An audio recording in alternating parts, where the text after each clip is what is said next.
How to get your first wholesale deal. How to get your first wholesale deal.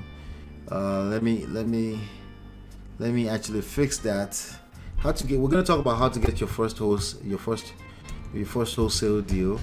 I understand it's probably more difficult for most people, because once you get your first, second, third, you can literally just look at your data and decide that, I know exactly what to repeat.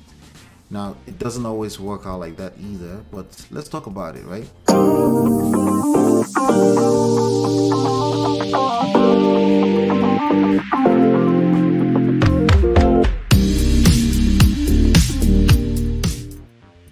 All right, so how to get your first wholesale deal, get paid in 30 days. Can you get paid in 30 days? It's possible, okay?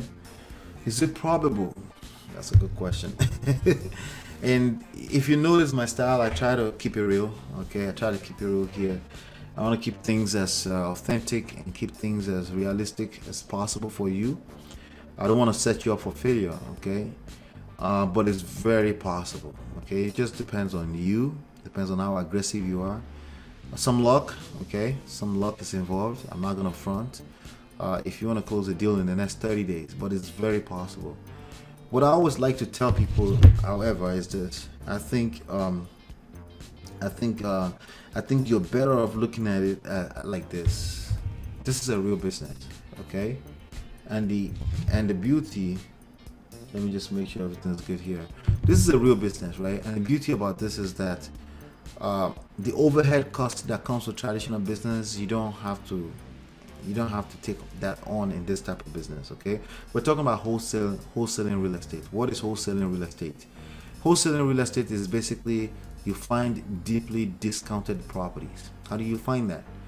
By setting up marketing campaigns, targeting distressed homeowners. Distressed homeowners, there are lists, public list of records that basically is exactly that. So people, tax delinquency, pre-foreclosures, people that can't afford to hold on to a property, right? They're distressed situation, that property is bad on their books and they need to get rid of it, okay? So if they need to get rid of it, to who? Hello, you, right? So you have to learn how to negotiate a good deal with these people, and they will, if it's a motivated seller, they will happily take your deal because you're actually doing them a favor by buying these properties from them. Okay, you're actually doing them a favor, believe it or not, by buying this property from them. So it's very doable, but you just have to understand that this is a real business like any other business, okay? And so you just have to understand that. Let me see here. Let me correct something here. Okay, so how do you get your first wholesale deal? That's the real question. Getting your first wholesale deal, the first thing you should prepare your mind for is that it's probably going to be the most difficult thing you ever do. Okay, probably. Now, if it's not the most difficult thing that you've ever done, it's the setup.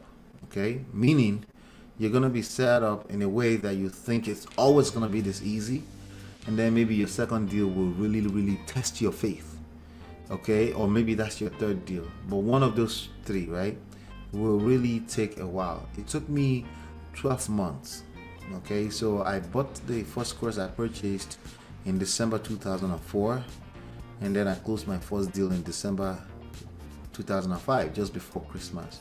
Now, there were many events that I could blame that on. First of all, I was in the middle of finishing my master's program in engineering management from NJIT. Right?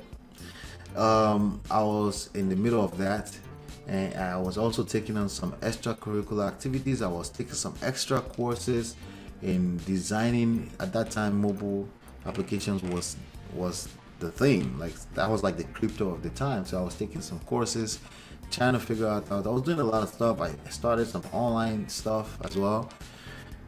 So I tried quite a few things, right? So I was quite distracted, probably like you too, right? Because you're just trying to make money from home. You're trying to set up a business, right? So when you had all of those distractions together, they do add up, right? So in addition to the fact that this is a completely brand new learning curve, right? That I was learning. So it took a while to nail my first deal. But I have to be honest with you, my first deal, I probably got the contract in less than 45 days. It was closed by December. So what was happening all through the other time? Maybe I would do some campaign, I would stop, I would pause, I would start again. I was not consistent. I was just like any other human being. And this is the part that you need to watch out for. This is the part you need to mitigate, because it's going to happen to you as well. You're going to be distracted. Quite a few things will distract you. Legitimate things, even real life things, could be your wife, your children, real life things that you have to spend money and time on. So you're distracted, right?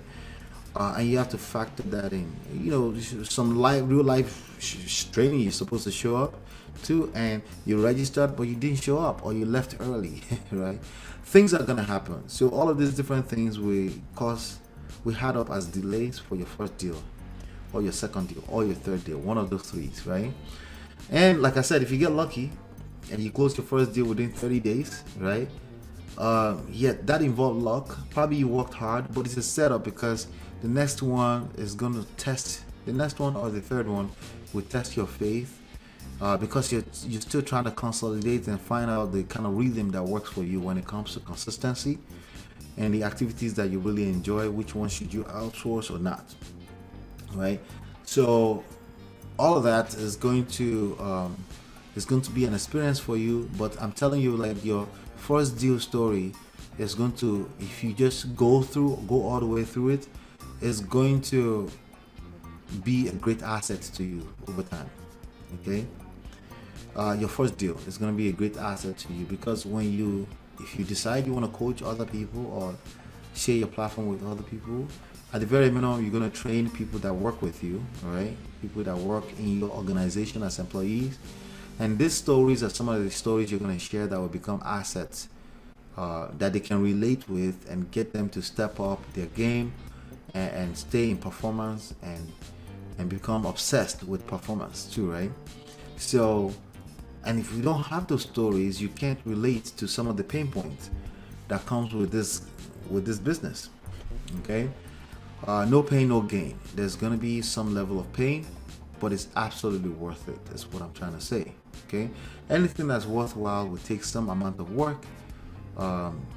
Easy or difficult are not relevant, because again, it's gonna be worth it. Right? It's just the price that you kind of have to pay for that. Okay, so with that being said, yes, you can absolutely do it in 30 days, but you will be lucky, right?